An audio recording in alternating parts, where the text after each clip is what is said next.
नमस्कार, आप देख रहे हैं एनबी न्यूज और मैं हूं आपके साथ योगेश पांडे। स्वागत है आपका उत्तराखंड के महासंग्राम में। तो समाज कल्याण विभाग के चर्चित छात्रवृत्ति घोटाले में सस्पेंड हुए संयुक्त निदेशक सीताराम नौटियाल को सरकार ने बहाल कर दिया है और इसी घोटाले में एसआईटी ने नौटियाल को 31 अक्टूबर 2019 को गिरफ्तार किया था और इसके बाद सरकार ने उन्हें सस्पेंड किया था। शासन स्तर पर बहाली की सहमति बनने के बाद अनुसचिव वीरेंद्र प्रसाद ने नौटियाल की बहाली के आदेश कर दिए हैं और इसके बाद वो देहरादून मुख्यालय से अटैच रहते हुए शासन और निदेशालय के बीच समन्वय का काम देखेंगे। शासन का कहना है कि नौटियाल की बहाली सरकारी सेवक अनुशासन एवं अपील नियमावली के तहत की गई है। इसके आधार पर उन्हें सवेतन तत्काल सेवा में लिया गया है। बता दें कि छात्रवृत्ति घोटाले में नौटियाल के खिलाफ हरिद्वार में सिडकुल थाने में धारा 420, धारा 409 और धारा 120B के तहत मुकदमे दर्ज हैं। शासन का कहना है कि नौटियाल की बहाली इस मामले में सक्षम न्यायालय के फैसले में अधीन रहेगी। नौटियाल की बहाली समाज कल्याण विभाग में चर्चा का विषय अब बनी हुई है। दरअसल 15 जुलाई 2021 को प्रमुख सचिव एल फेनई की अध्यक्षता में आयोजित उच्च स्तरीय बैठक में नौटियाल की बहाली के मामले पर विस्तार से चर्चा की गई थी। सूत्रों के अनुसार बैठक में बहाली के आवेदन को टाल दिया गया था। बैठक में तय किया गया था कि इस मामले को अगले साल वर्ष 2022 में जनवरी में प्रस्तावित बैठक में दोबारा लाया जाएगा और उस बैठक में समाज कल्याण निदेशक राजेंद्र कुमार, अपर सचिव न्याय आर.के. श्रीवास्तव भी मौजूद थे। सवाल यह उठ रहा है अब कि उच्च स्तर पर नौटियाल के मामले जनवरी 2022 में देखने का निर्णय किया गया था, तो 2 महीने बाद ही ये फैसला कैसे बदल गया।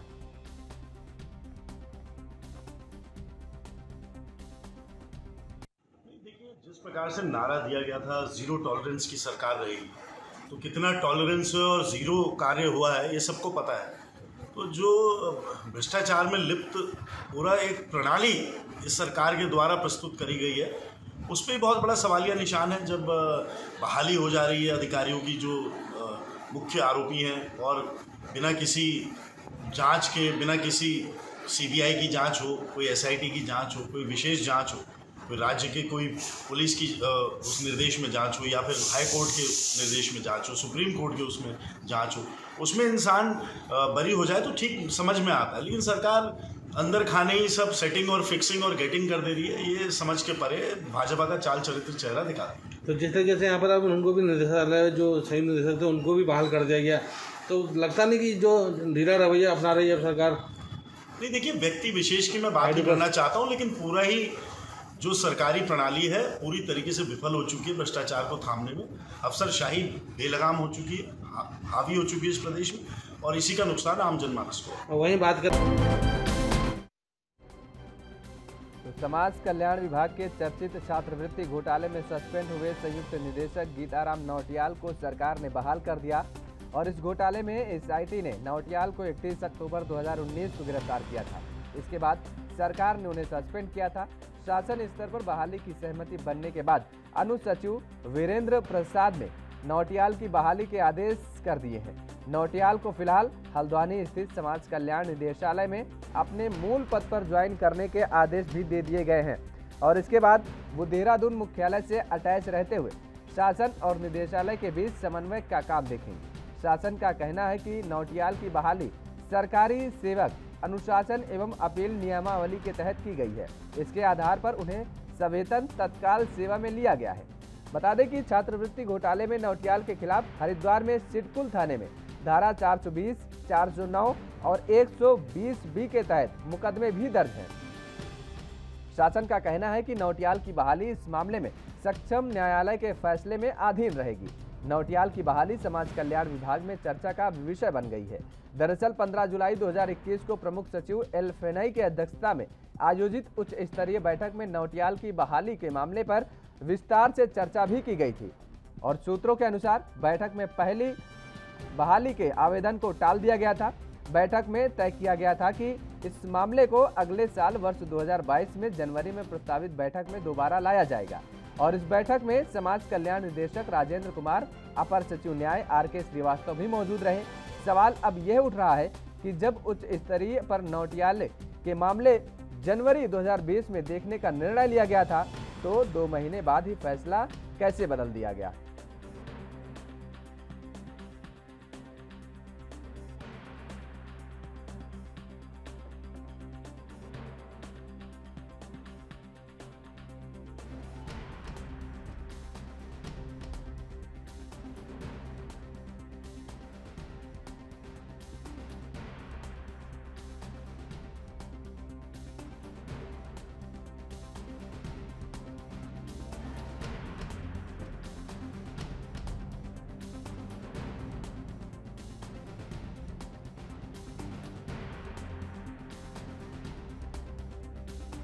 समाज कल्याण विभाग के चर्चित छात्रवृत्ति घोटाले में सस्पेंड हुए संयुक्त निदेशक गीताराम नौटियाल को सरकार ने बहाल कर दिया है और इस घोटाले में एसआईटी ने नौटियाल को 31 अक्टूबर 2019 को गिरफ्तार किया था। इसके बाद सरकार ने उन्हें सस्पेंड किया था। शासन स्तर पर बहाली की सहमति बनने के बाद अनुसचिव वीरेंद्र प्रसाद ने नौटियाल की बहाली के आदेश कर दिए। नौटियाल को फिलहाल हल्द्वानी स्थित समाज कल्याण निदेशालय में अपने मूल पद पर ज्वाइन करने के आदेश दिए गए हैं।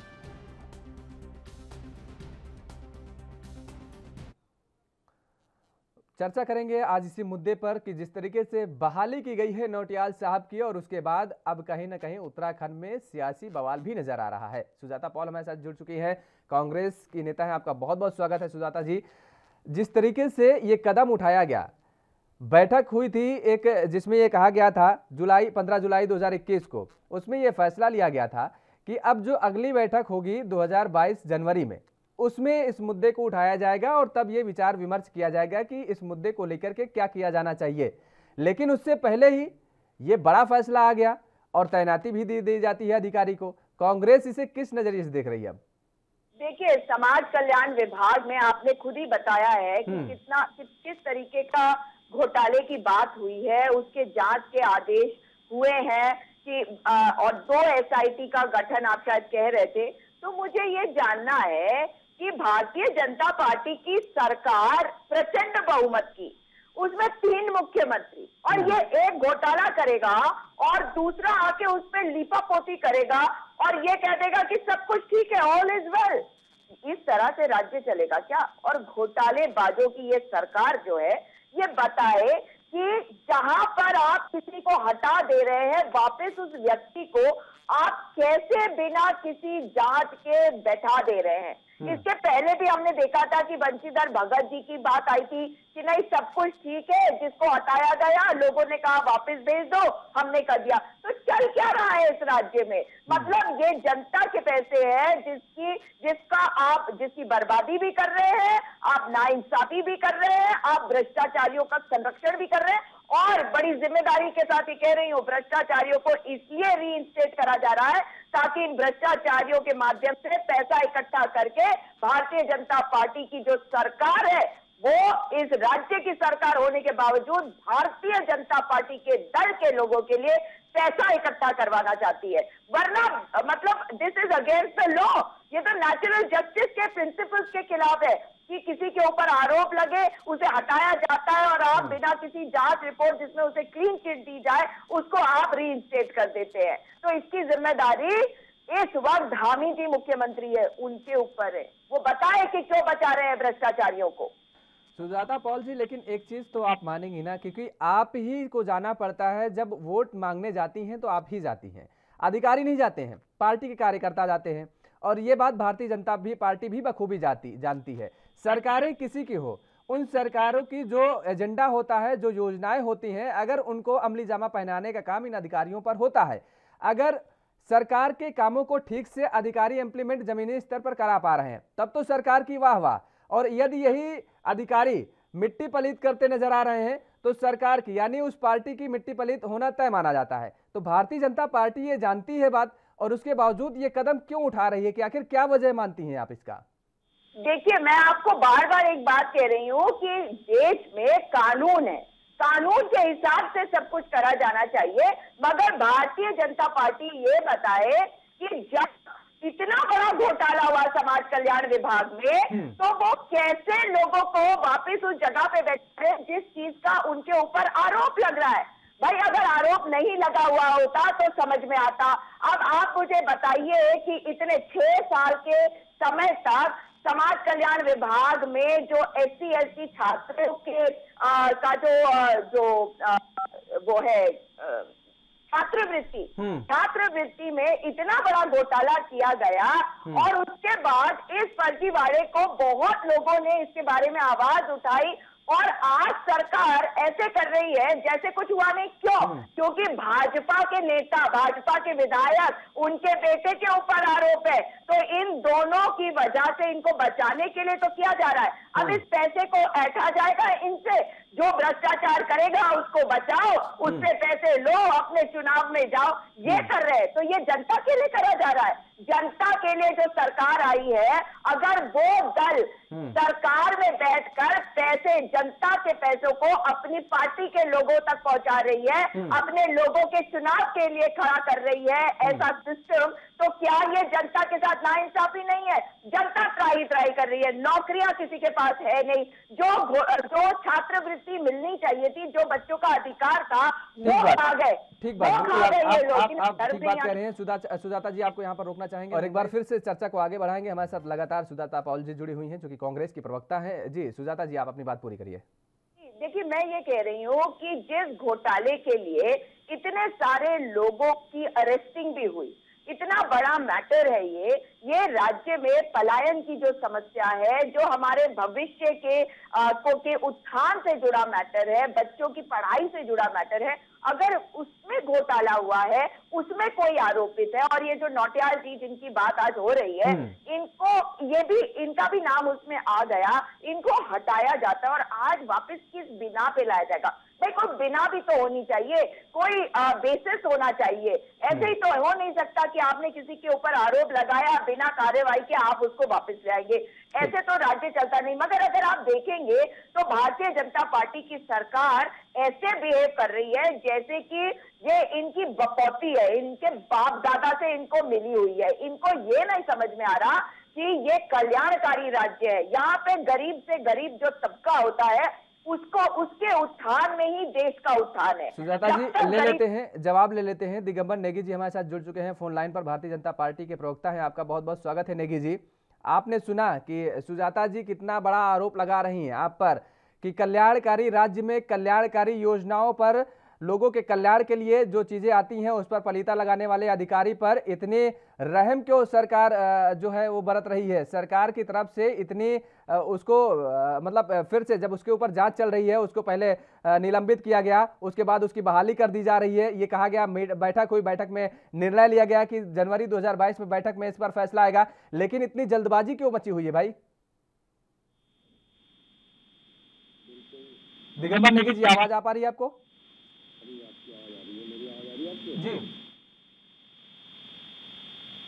आपका एक प्रश्न बिल्कुल वाजिब है। समाज कल्याण छात्र नीति घोटाले में 2300 करोड़ रुपए का जो घोटाला हुआ है, इसमें प्रदेश की सरकार ने इस घोटाले के खिलाफ। ठीक है दिगंबर नेगी जी, आपकी आवाज़ क्लियर नहीं हो पा रही है, फिर से आपके साथ जुड़ने की कोशिश करेंगे। सुजाता जी, अभी दिगंबर जी से फिर आपके सवाल का जवाब लेंगे, लेकिन सवाल वही है, बड़ा उठता है कि आखिर जब सरकार किसी भी पार्टी की सरकार हो राज्य में, वो पार्टी इस बात को बखूबी जानती है कि अगर अधिकारी गलत काम करेंगे तो उसका जो प्रभाव पड़ता है, अधिकारी तो बरकरार रहेंगे। अगर कोई अधिकारी गलत काम में फंसता भी है तो उस पर जांच होगी, जांच होने के बाद जो भी निर्णय आएगा वो बात का फैसला होता है। लेकिन कहीं ना कहीं अगली सरकार किसी की आएगी तो उसको तैनाती मिलना तय है। ऐसे में अगर ये सरकारी ये पार्टियां जानती हैं कि नुकसान हमारा है, तो वजह क्या हो सकती है इतनी बड़ी? क्योंकि अभी इसके पहले गन्ना विभाग का जो मामला सामने आया था, उसमें भी यही मामला देखने को मिला है कि पहले बर्खास्तगी की जाती है, उसके बाद तैनाती दे दी जाती है। तो भारतीय जनता पार्टी को क्या इस बात का आकलन नहीं है? मैं आपको यही समझाने की कोशिश कर रही हूँ कि भाजपा जो है, ये पार्टी किसी कानून में विश्वास नहीं करती है। क्योंकि इनको देखिए, जैसे एक माँ होती है, उसे अपने बच्चे की हर तकलीफ का अंदाजा होता है, उसे दर्द का एहसास होता है। जिस पार्टी को ने ना तो इस देश को बनाने में कोई योगदान दिया, ना इस राज्य को बनाने में कोई योगदान दिया, उन्हें इस दर्द का एहसास कैसे होगा कि इस देश को बचाने के लिए, बनाने के लिए जो हमारे स्वतंत्रता संग्राम सेनानियों ने किया, ताकि हमारा गरीब से गरीब तबका जो है वो आगे बढ़े, धीरे धीरे करके सही, मगर वो आगे बढ़े। जब इनकी पार्टी सत्ता में आई है तो ये तो लोगों को विभाजित कर ही रही है ना। इनको तो ये समझ ही में नहीं आ रहा कि जो आज इन्हें मिला है ये इनका बनाया हुआ नहीं है, ये पिछली सरकारों के द्वारा बनाया गया है। इसलिए आपको भी पता है कि जब आपको कोई चीज ऐसे ही मुफ्त में मिल जाती है उसकी वैल्यू कुछ नहीं रखते, तो उसी तरह से इनके लिए उसका कोई मोल नहीं है जो इनको मिला है। इनका काम है लोगों की सेवा करना, और इनका काम अब ये हो गया है कि किस तरह से मोदी जी को खुश करना, कुर्सी पर बैठे रहना, जो मोदी जी कहेंगे वो इन्हें करना होगा। इससे इन्हें क्या फर्क पड़ता है कि कौन गलत कर रहा है, कौन सही कर रहा है, गरीब आदमी तक पैसा पहुंच रहा है या नहीं पहुंच रहा है। इन्हें तो विपक्ष पर हमले करने, इन्हें कार्य करना नहीं है। कभी सुना आपने देश में पहली बार ऐसी सरकार आई है, केंद्र में हो, हमारे यहाँ हो, उत्तर प्रदेश में हो, मध्य प्रदेश में हो, तो केवल और केवल अपना काम करने के बजाय विपक्ष पर हमला बोलती है। भाई जब ये विपक्ष में थे तब भी ये काम कर रहे थे, और आज ये सरकार में है तब भी ये विपक्ष पर हमला बोल रहे हैं, तो काम कब करेंगे? और इसीलिए तो प्रचंड बहुमत की सरकार 57-58 विधायकों वाली 3 मुख्यमंत्री दे देते हैं, और 3 मुख्यमंत्री इसीलिए देते हैं क्योंकि इन्हें व्यवस्था संभालनी आती नहीं। जब लोग ट्राई करते हैं और जब ये चरम पे पहुंचने लगता है फिर एक मुख्यमंत्री बदल देते हैं क्योंकि भ्रष्टाचारी है। आप बताइए, पहला मुख्यमंत्री भ्रष्टाचारी नहीं था, उसके ऊपर भ्रष्टाचार के कितने बड़े आरोप लगे त्रिवेंद्र रावत के ऊपर, तभी तो त्रिवेंद्र रावत को हटाया। अभी तक लटकी हुई है भ्रष्टाचार के उन आरोपों की जो तलवार है। दूसरा आता है तीरथ सिंह रावत, महिलाओं की फटी जीन्स के बारे में बात करता है कि उनके कैरेक्टर कैसे होते हैं, और फिर इतना बड़ा घोटाला करके चला जाता है कुंभ वाला, तो हटाना ही था। अब जो तीसरा वाला आया है वो क्या कर रहे हैं? उन्होंने आने के पहले भी ये कहा था कि मैं चोर को चोरी करने दे रहा हूं, मैं कॉन्ट्रैक्टर को, ठेकेदार को ठेकेदारी करने दे रहा हूं। और आप देखिए ना कि माननीय उच्च न्यायालय हर मामले में हस्तक्षेप करता है। अभी आपको कुछ दिन पहले का याद है ना, जब ये निवाला सुजाता पॉल जी हमारे साथ एक बार फिर से दिगंबर नेगी जी जुड़ चुके हैं, भारतीय जनता पार्टी के प्रवक्ता हैं। दिगंबर नेगी जी, आपको आवाज मिल पा रही मेरी? आवाज आ रही है आपकी? दिगंबर नेगी जी, आपका बहुत बहुत स्वागत है एनबी न्यूज में। सबसे बड़ी बात यह है कि अभी आप सुन रहे थे सुजाता पॉल जी को कि कितने बड़े आरोप आप पर लगे हैं। भ्रष्टाचार की तो झड़ी लगा दी उन्होंने कि 3 मुख्यमंत्री आपने बदले, तीनों मुख्यमंत्रियों पर भ्रष्टाचार के आरोप। भाई कैसे पार पाएंगे आप 2022 में? शीशे के घरों में रहने वालों को दूसरे के घरों पे पत्थर नहीं मारना चाहिए। कांग्रेस जो खुद में भ्रष्टाचार की जननी है इस देश के अंदर, वो आज भ्रष्टाचार की दुहाई दे रही है, अब ईमानदारी की दुहाई दे रही है। बड़ा हास्यास्पद है। रही बात जोकर, तो ये है, सुन लीजिए भाजपाई जोकर। आते हैं सुजाता जी, आते हैं आपके पास, जवाब सुन लेते हैं, उसके बाद सुनने का भी धैर्य रखिए। दूसरी बात यह है कि समाज कल्याण छात्रवृत्ति घोटाले में भारतीय जनता पार्टी की सरकार ने इस घोटाले को उजागर किया, और अधिकारियों से लेकर के और जितने भी डिग्री कॉलेजेस थे या वोकेशनल कॉलेजेस बाकी चलते थे, जहां जहां पर बंदरबाट कांग्रेस की सरकार में हुई थी, ये सारा घोटाला बीजेपी शासन का नहीं है, ये कांग्रेस के शासन का घोटाला है। ये भारतीय जनता पार्टी के शासन का घोटाला नहीं है। कांग्रेस के शासनकाल में जो बंदरबाट हुई थी छात्रवृत्ति की, यहाँ तक कि हिमाचल और उत्तर प्रदेश और पंजाब और हरियाणा और दिल्ली तक के कॉलेजों को उत्तराखंड से छात्रवृत्ति बांटी गई। उस छात्रवृत्ति घोटाले के सत्ता पर आते ही सबसे पहले अधिकारियों और उन सब कॉलेजेस को जांच के दायरे में लाते हुए, दिगंबर जी ठीक है, जांच के दायरे में है, सवाल ये नहीं है। सवाल ये उठ रहा है कि आपने उन अधिकारियों को, जिन अधिकारियों पर जांच चल रही है, उसी अधिकारी को मलाई खिलाने के लिए आपने बाकायदे कुर्सी और टेबल लगा दी। सवाल ये उठ रहा है कि अगर जांच अभी चल रही है, अभी उस पर कोई निष्कर्ष नहीं निकला है, आप जिसको आरोपी मान रहे हैं, तो आप उसको ये मलाई खिलाने के लिए तैयारी कैसे करवा सकते हैं? भाई आप कैसे बिल्कुल कुर्सी और टेबल लगा दिए? सुन तो लीजिए, बात पूरी नहीं। सज्जन का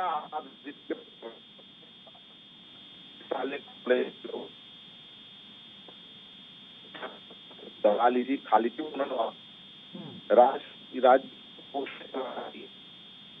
अब रही दूसरे तो हमारी बहन सुजाता पॉल की पत्नी के द्वारा बनाया गया है। उस तंत्र में बड़े समझ हैं, तो वो जो है अपने साथ के मगरमच्छों को बचाने की छोटी कोशिश करते हैं। चलिए दिगंबर जी, आपकी आवाज क्लियर नहीं हो पा रही है, आपकी आवाज को ठीक करवाते हैं। तब तक सुजाता जी से ले लेते हैं सवाल, जो आपने बड़ा आरोप लगाया है। सुजाता जी, ये तो बड़ा आरोप लगाते हुए अपने आप को पाक साफ बता रहे हैं दिगंबर जी। वो कह रहे हैं कि दरअसल ये तो जो पूरा भ्रष्टाचार हुआ है वो कांग्रेस की सरकार में हुआ है और अब हम तो उसका उजागर कर रहे हैं। जी, और देखिए क्या कमाल है ना कि भ्रष्टाचारी जो है वो इनकी पार्टी के नेता है, मगर ये बता रहे हैं कि भ्रष्टाचार क्योंकि कांग्रेस के समय में हुआ।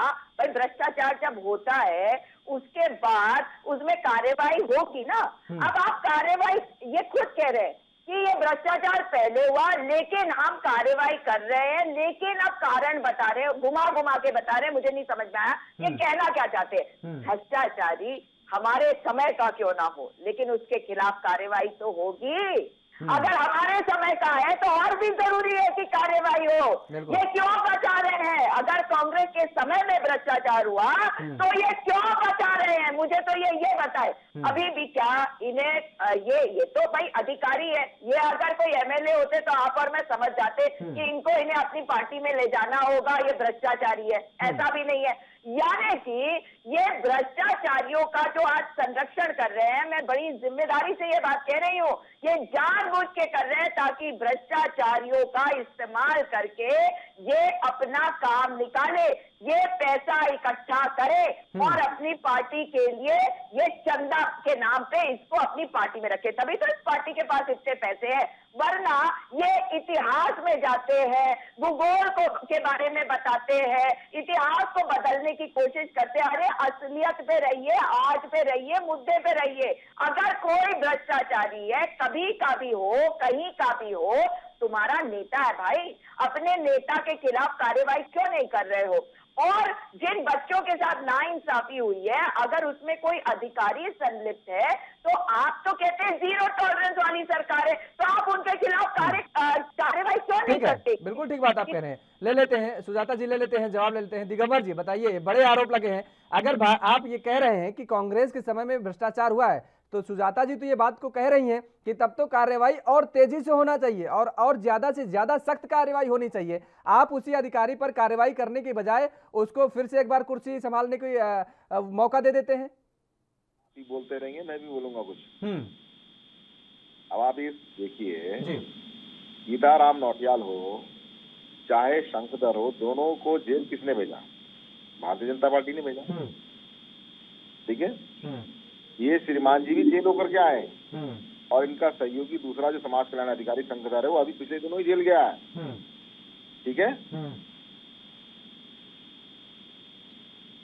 तो इसमें बचाने का तो प्रश्न ही नहीं है। दिगंबर जी, हम कह रहे हैं अगर एक व्यक्ति पर एफआईआर हो जाती है तो वो सरकारी नौकरी उसको मिलना दुश्वार हो जाता है। किसी छात्र पर यदि एक एफआईआर हो गई तो उसको जीवन भर सरकारी नौकरी में वो नहीं शामिल हो सकता है। आप कह रहे हैं आपने गीताराम नौटियाल जी को आपने जेल में भेज दिया और उसके बाद अभी जांच चल रही है। आप ही की सरकार में ये बैठक हुई, ये निर्णय लिया गया कि आगे आने वाली जनवरी जब आएगी 2022 में, उसमें बैठक होगी और उसमें निर्णय लिया जाएगा कि इनकी बहाली, इनको कुर्सी दी जाए कि नहीं दी जाए, क्या होगा, तब विचार विमर्श। आखिर इतनी जल्दबाजी क्या थी? देखिए, पूरी बात आप सुनते नहीं है, आप जो है ज्यादा बोलेंगे तो फिर मैं कैसे बोलूंगा? आप अपनी पूरी बात रखिए, आप अपनी पूरी बात रखिए नेगी जी। देखिए, मैंने अभी कहा आपसे कि ये सज्जन पूरे 4.5 साल से निलंबित चल रहे हैं। ठीक है, इनका दूसरा साथी शंखधर है, वो अभी हाल फिलहाल में जेल गया है। जो बात आपने की एफआईआर, वो तब होता है जब कोर्ट किसी के खिलाफ आदेश पारित करती है, निर्णय देती है, तो तब उसको जेल होती है। गिरफ्तारी तो जांच के लिए हो जाती है ना, जमानत भी कोर्ट दे देता है। उसके बाद कानूनी प्रक्रिया आप तो हिंदुस्तान में जानते ही हैं, एक लंबा प्रोसेस है। ठीक है, और उसी नियम कानूनों का फायदा ये लोग उठाना जानते हैं, इसलिए इतना बड़े बड़े घोटाले कर पाते हैं ये लोग। परंतु मैं पहले भी बता चुका हूं आपको कि ये गीताराम नौटियाल पहले भी एक बार ज्वाइन कर चुका है और इसको तुरंत हटा दिया गया था सरकार के द्वारा। अभी ठीक है, इसने कुछ अधिकारियों के साथ मिलकर के इसने अपने को बचाने के लिए कुछ किया होगा, परंतु मैं अपनी सरकार की तरफ से उत्तराखंड की महान जनता को आश्वस्त करता हूं कि भारतीय जनता पार्टी की सरकार आपकी बात से एक बहुत बड़ा निष्कर्ष निकल के आ रहा है नेगी जी। आपने ये कहा कि अधिकारियों के साथ संलिप्त होकर के मिली भगत करके किसी न किसी तरीके से ये अपनी पदवी पर पहुंच गया। इसका मतलब सरकार नाकाम यहाँ पर, इसका मतलब कि सरकार कहीं ना कहीं फेल रही है। ये आदमी पहले भी पहुंचा था और इसको हटाया गया था, इसको। ये उसका दूसरा प्रयास है, दूसरी बार भी वो असफल होगा। कहना चाहती हूँ कि अगर 2019 में किसी को हटा दिया, निलंबन कौन करता है? अभी ये दिगंबर नेगी जी कह रहे हैं कि कोर्ट से जब तक नहीं होगा, जांच हो जाती है, जेल तो कोर्ट देती है, तो निलंबन कौन करता है? अगर कोई आरोपित होता है तो उसका निलंबन इसलिए होता है क्योंकि उसके ऊपर आरोप संगीन होते हैं। अगर आरोप संगीन है, आपने हटा दिया गीताराम नौटियाल को। अगर गीताराम नौटियाल को आप बिना किसी ढंग की प्रक्रिया के वापस लेके आए हैं, आप ये भी कह रहे हैं कि इसको फिर से हटाया जाएगा। कोर्ट में लंबा प्रोसेस है। कोर्ट में लंबा प्रोसेस इसलिए है महाशय क्योंकि आप ठीक प्रकार से वहां पैरवी नहीं करवा पा रहे। आपकी सरकार है, आप जाइए वहां पे, रोज भेजिए अपने वकीलों को और पैरवी ठीक से करवाइए, लेकिन ये नहीं करवाएंगे क्योंकि ये तो नहीं चाहते ना कि इनका एमएलए जो है वो जेल जाए, और खास करके इतने सारे चुनाव जीतने के बाद उनका बेटा जेल जाए। वो तो नहीं चाहते, वो जमीन खाते रहे, पूरे देहरादून को खा जाए, मगर उसे जेल थोड़ी देखेंगे ये। और देखिए, ये कहते हैं कि वो उसमें जो अधिकारियों की संलिप्तता, पहली बात, अधिकारी इनकी बात नहीं मानते। दूसरी बात, मैंने शुरू में कहा था, ये इतना बिजी है कि ये एक मुख्यमंत्री, 2 मुख्यमंत्री, 3 मुख्यमंत्री और अभी तो 7 और इन्होंने देने अगले 1-1.5 महीने में। तो इसी वजह से ये देख ही नहीं पा रहे कि अधिकारी कार्य कर रहे या नहीं। अब आप मुझे बताइए, बड़ी बड़ी लेकिन ये जिम्मेदारी सरकारों की होती है, देखना पड़ेगा कि कौन सा अधिकारी कहां पर क्या काम कर रहा है। समय के अभाव के चलते आप दोनों मेहमानों को हमारे साथ जुड़ने के लिए बहुत बहुत शुक्रिया। यहीं पर आप दोनों मेहमानों को रुकेंगे। और जिस तरीके से अब ये बहाली पर बवाल मचा हुआ है, ये तो आने वाला वक्त बताएगा कि भारतीय जनता पार्टी लगातार इस बात का दावा अभी भी कर रही है कि कहीं न कहीं अधिकारियों की संलिप्तता से मिली भगत के चलते एक बार फिर से गीताराम नौटियाल को कुर्सी मिल गई है, लेकिन भारतीय जनता पार्टी बख्शेगी नहीं दोषी को। इस बुलेटिन फिलहाल मेरे साथ इतना ही। देश और दुनिया की तमाम खबरों के लिए आप बने रहिए एएनबी न्यूज के साथ।